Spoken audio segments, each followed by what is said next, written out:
Good morning, students. Now, after the Diwali vacation, we will again start. In this session, we will learn Introduction to Operating System.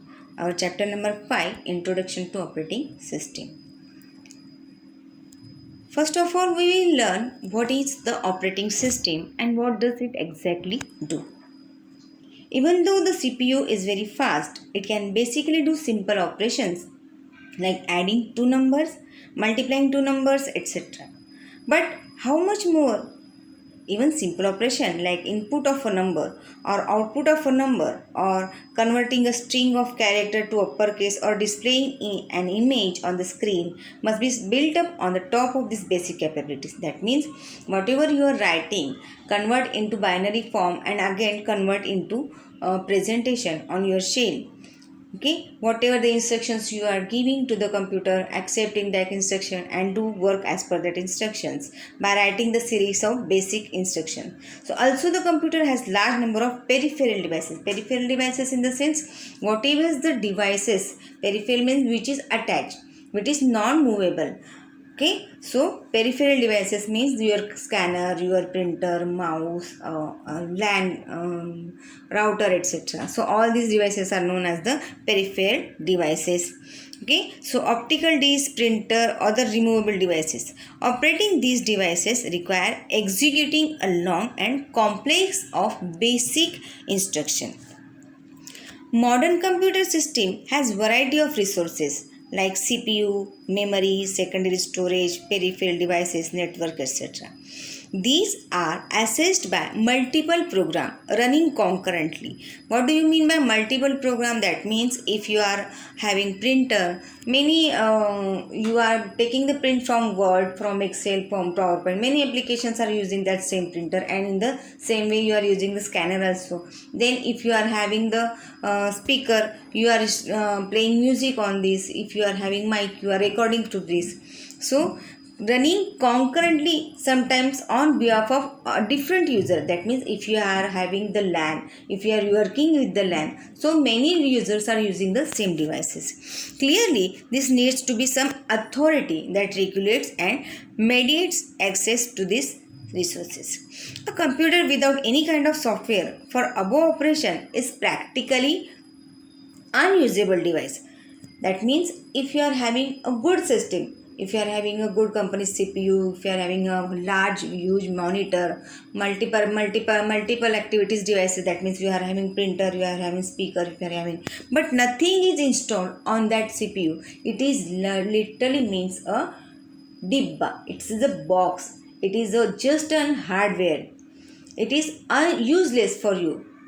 बढ़िया से बढ़िया company का monitor है आपके पास, बढ़िया से बढ़िया सीपीयू है, प्रिंटर है, स्कैनर है, पर उस पर कोई ऑपरेटिंग सिस्टम इंस्टॉल नहीं किया. So many apps we are having, but there is neither any operating system nor any system which can run that applications or which can run your devices. That means that your CPU, that your computer is useless because it may not have even the basic user interface to interact the user. That means the interface, that the procedure which are interacting you with the computer with the help of the that interface system you are interacting. That means आप computer के साथ काम कर रहे हो.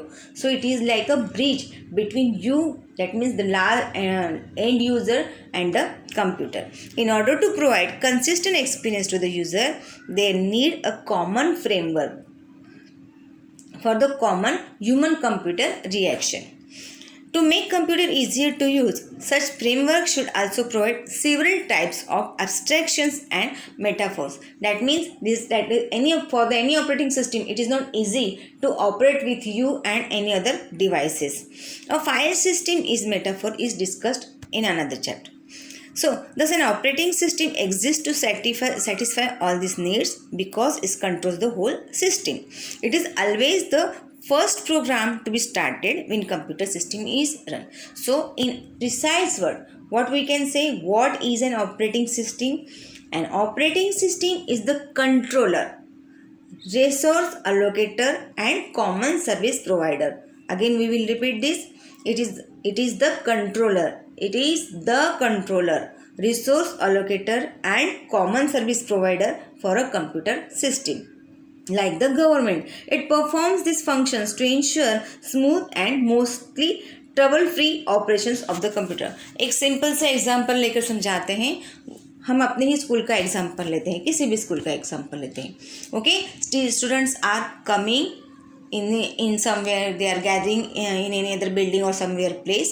Teachers are coming there and they are teaching. So education is the main aim. It is the first uppermost motto to educate the students. But if the teachers are coming and students are coming, sufficient is it for the school? You can call the school? No, it must have somewhere managing body. जैसे कि हमारे school में teachers हैं, students हैं, then after to guide that teachers to give any you can say more facilities to the teachers, they need something. जैसे कि principals है, they are guiding us to how to teach, they are providing us the timetable, they are providing us the guideline, they are providing us the any other projects to do something.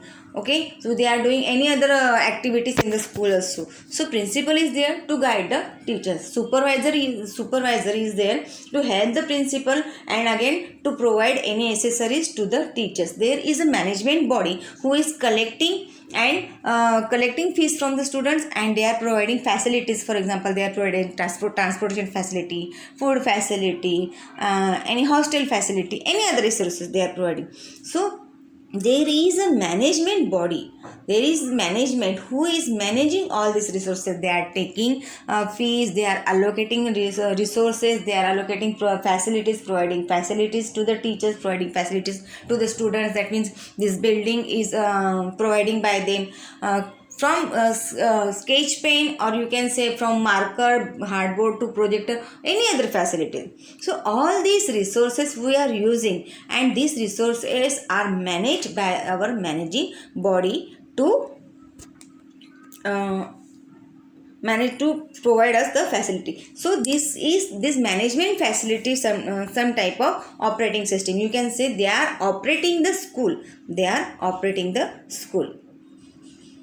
So now we again repeat the operating system. An operating system is the controller, resource allocator and common service provider. So the startup process of a computer we will discuss within after some minutes. Okay.